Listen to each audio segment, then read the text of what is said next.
Well, good evening, my plant friends. This is Linda with Linda Sue Plants for you. I'm a little under the weather today, but I am going to get through this. If I start coughing, I have my water, so if I have to take a sip, I apologize ahead of time for slurping in your ear. The video I wanted to bring you today is, as you can see, on Tillandsia's common name air plants.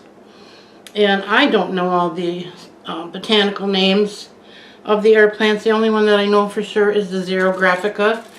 And I've heard so much different information about these plants, so I thought I would put my 2 cents in. I know that I have done a video in the past on watering, but I want to go into a little bit more depth here today, and so as not to make this real long, but just to give you my opinion for what it's worth. I want to begin by just showing you the display that I have. This normally sits on my coffee table. I just dusted this not too long ago. Oh well. That's what happens in life. I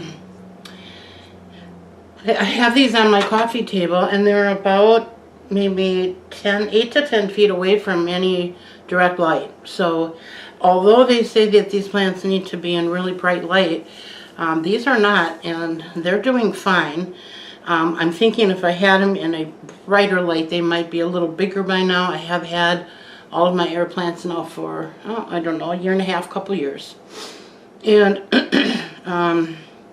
there was a period of time when I was not able to tend to them the way I should have, and I did lose a few of my little ones here, but they're hanging in there, so I'm hoping to bring them back to life and get them to really grow. One of the things that prompted this video is I had purchased this orchid fertilizer, spray fertilizer, and I did that because I have heard from different people that have used this on their air plants with great success, and I'm pretty sure, I'm like 99% sure that this is the brand and the type. So I need some feedback from my Tillandsia plant growing friends if you've ever used this with success.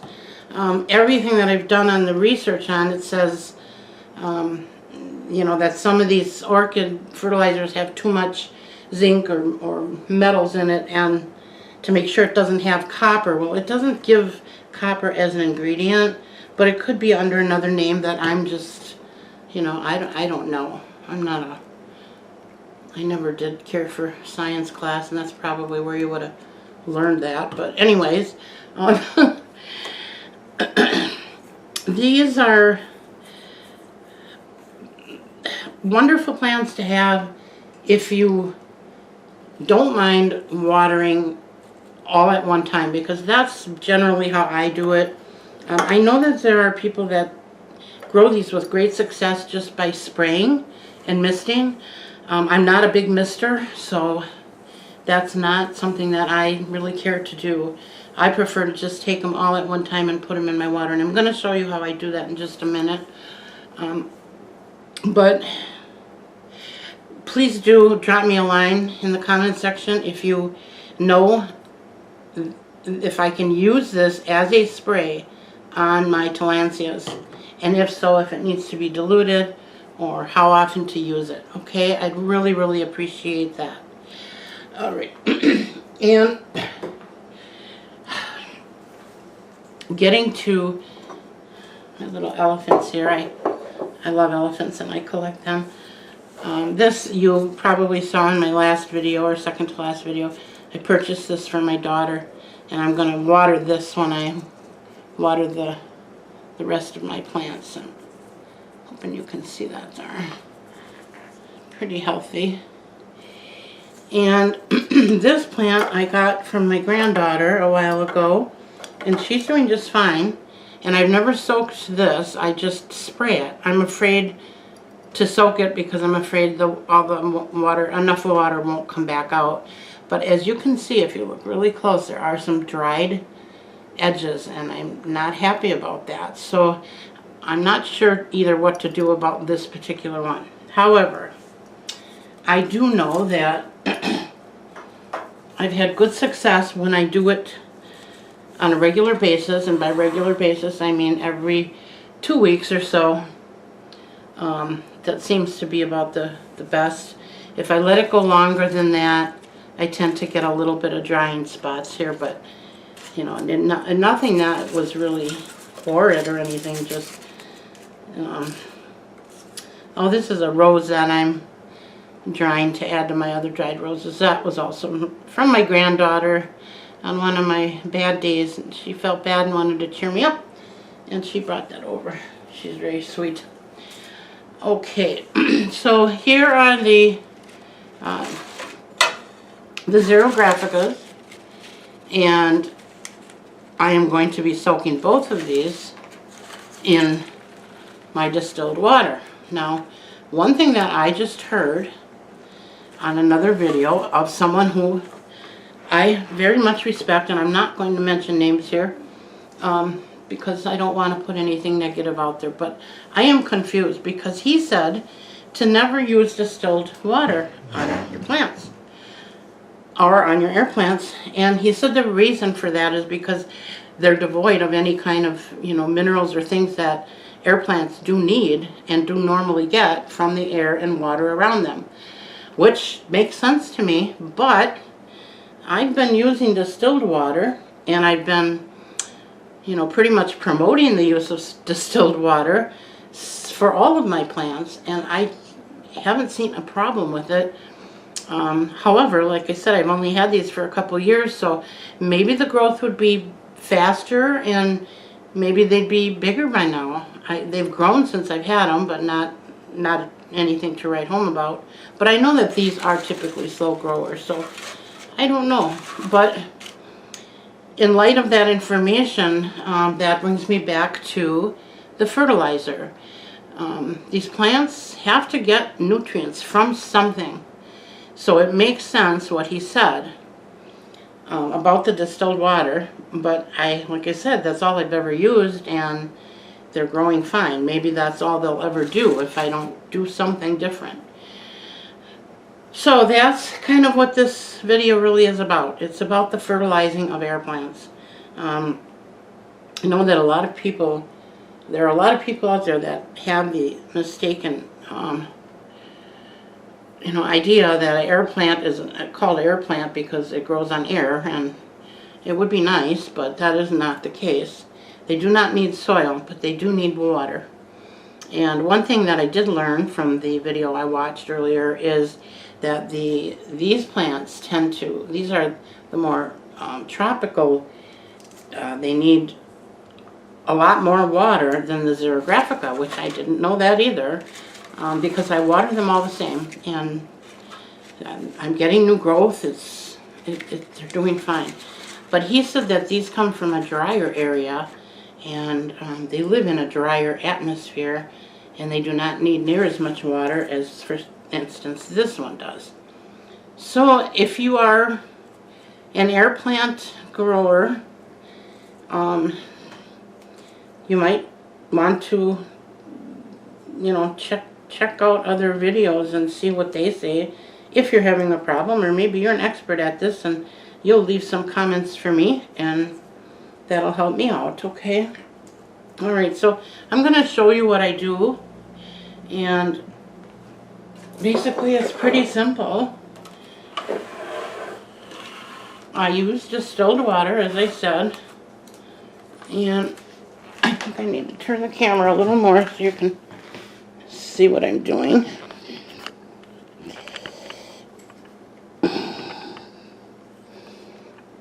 Alright.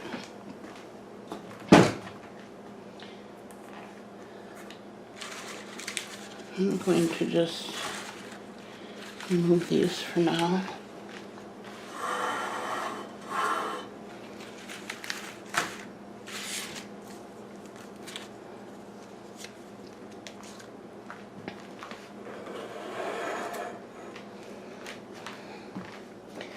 I'm going to just give you a quick shot of this stand. Some of you have seen this before. It's something that my husband brought home from a, I don't remember where he got it actually, but it was one of his finds. It could have been a rummage sale, it could have been the scrapyard, it could have been the Goodwill. He just has a good eye for these things that we like so much. And that is what I have my plants hanging on. And these, by the way, are this stand I have in a south window. So that is getting a lot of light. Okay. So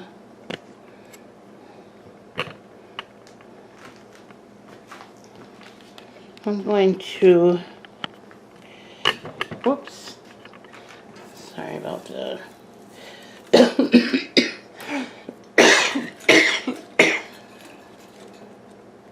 Oh my, okay.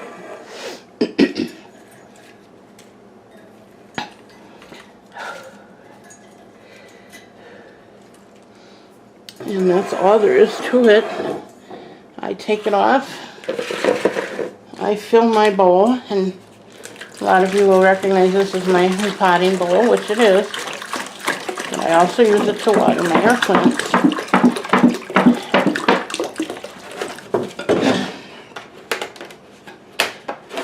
And we may need more, but we'll see. I'm going to put the smallest ones in first. Make sure they get down in there. Oh yeah. They definitely need some water.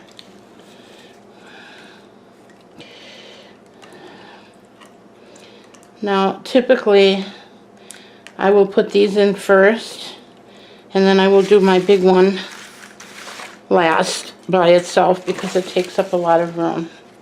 But you can see, you know, this is the bottom, and you can see where I have some dried spots here. And that really was from the, they went about a month without water a while ago, and that's what will happen when you don't water them.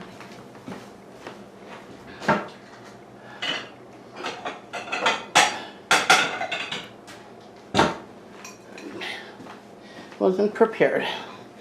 Okay, so as you can see, they're all in the water, and I even add this, a bowl upside down, just to ensure that every part is under the water, because if part of it is sticking out and not getting wet at all, it's just like you didn't water it. It's not like when you have a plant that draws water up through the roots to the rest of the plant. So I am going to leave this. This is going to soak now for 10 to 20 minutes. I have left them as long as a half an hour, 45 minutes. But because I just watered them about a week ago, I'm not going to leave them in that long this time. So I'm going to give it 10 minutes, and then I'll be back and show you what I do next. Alright, so we're ready now to take the plants out of the water. And simply going to set that in there for a moment to dry. And as you can see, they're very dark green.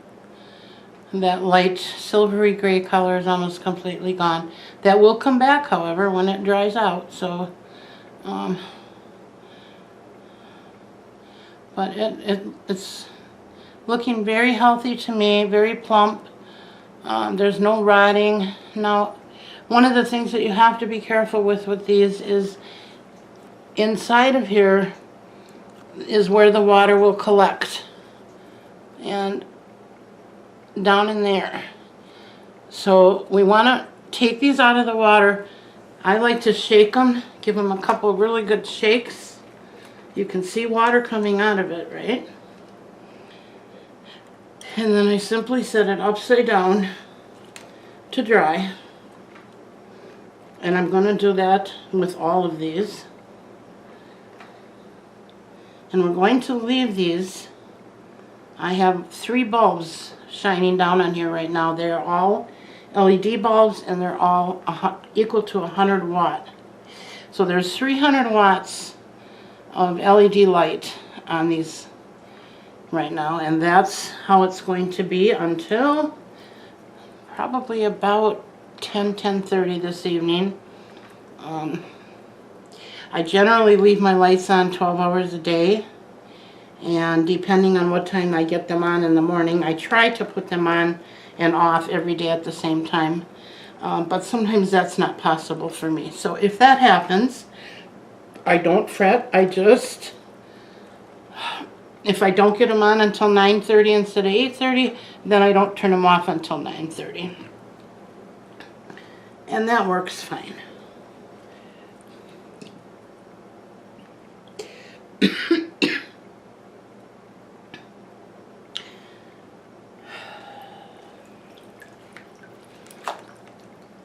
Okay.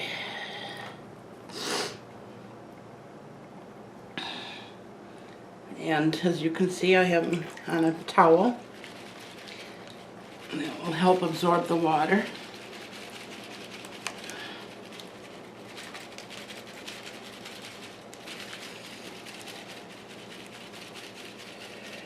Something else that I learned, I don't know if I mentioned it before, I think I did, but the Zero Graphica, these grow in a very arid climate. So they really don't need the same amount of water as these others. However, I do water them all at the same time, and I've never had a problem with it rotting. So I'm going to continue to do what I do, but just a little information for you there. And honestly, there's quite a few videos out now on Tillandsia care. When I first got mine, I think there was 3, and now there's maybe, I don't know, probably 30. So there's plenty of good information out there for you, and I found that out because I was desperately trying to find out about that orchid fertilizer spray, but still don't know. So alright, and again, we want to make sure when you dry this that you dry it upside down, because you want that water to come out of this. If it doesn't, this will rot and the whole plant will die. So this is very important. And you know what, friends, if you're nervous about it, and I know some people are, I know I was when I first got them, but if you're not comfortable with doing it this way and you would prefer just to spray it, it's okay to do with these because they don't need that much moisture like the other plants in the Tillandsia family. So just keep that in mind, okay? I'm going to just set this aside, and I'm going to put my last one in here. This is my pride and joy. This has grown actually quite a bit since I got it, and I'm hoping it will continue to do so because I really love this plant. I'm going to submerge this just as I did the other ones, completely underwater. In fact, I'm going to have to add a little. And I should tell you too, I don't waste this almost full gallon of water that I'm using here. I will take this water out of this pot when I'm done and squeeze this into my watering can and use it to water my plants. There's no bugs on here or anything, and there's no kind of disease or anything, so I don't have to worry about transferring that to my plants. So okay, that's how that's gonna go. I'm not going to show you the after on here because then I will have to wait until tomorrow, and I don't really want to do that. What I am going to do is let you know that I'm going to, like I said, leave these sit here. In about 10 minutes, I'm going to take the big one out. I'm going to shake it really good and set it on the towel. I'm going to make sure that these are completely dry before I turn them back right side up. And sometimes that takes all day. You know, I'll go in there with dry hands and feel it, and if it feels at all damp, I will not hang it back up. I also looked at my weather and excuse me. I looked at my weather and it's we're supposed to have sun tomorrow. And I try to do that when I water these to make sure I'm going to have a sunny day the next day. And I leave these sit out on the table all day. So hopefully that will happen, and we'll put them back where I had them and hang them back up, and that'll be the end of it. This one here that I got from my daughter, our granddaughter, is I'm going to do the same thing I always do because I don't know what else to do.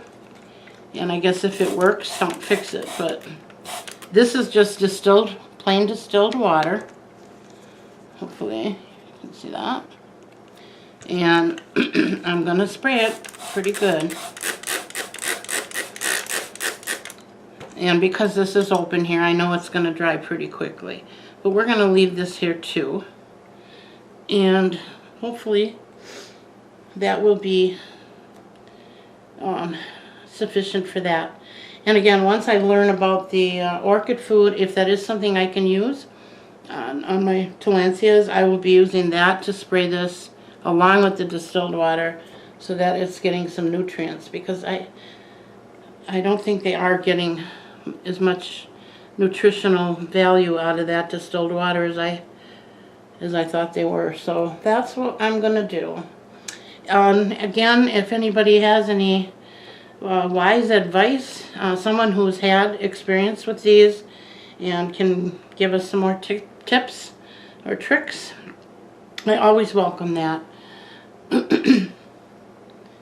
And other than that, I think that's pretty much going to do it for the day. I do have another video coming up shortly, hopefully tomorrow, and it's going to be on my Hoyas. So stay tuned for that. And I have more coming, but we'll keep that a surprise. Okay. All right, I guess that's it. This is Linda with Linda Sue Plants for you, saying so long for now. Hope to have you all back soon. If you haven't subscribed and you like the video, then you got to hit the subscribe button. And if you want to give me a thumbs up, that would be great too.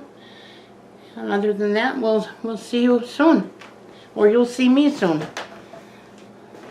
Have a great day, what's left of it, and a nice day tomorrow if I don't talk to you by then. Bye now.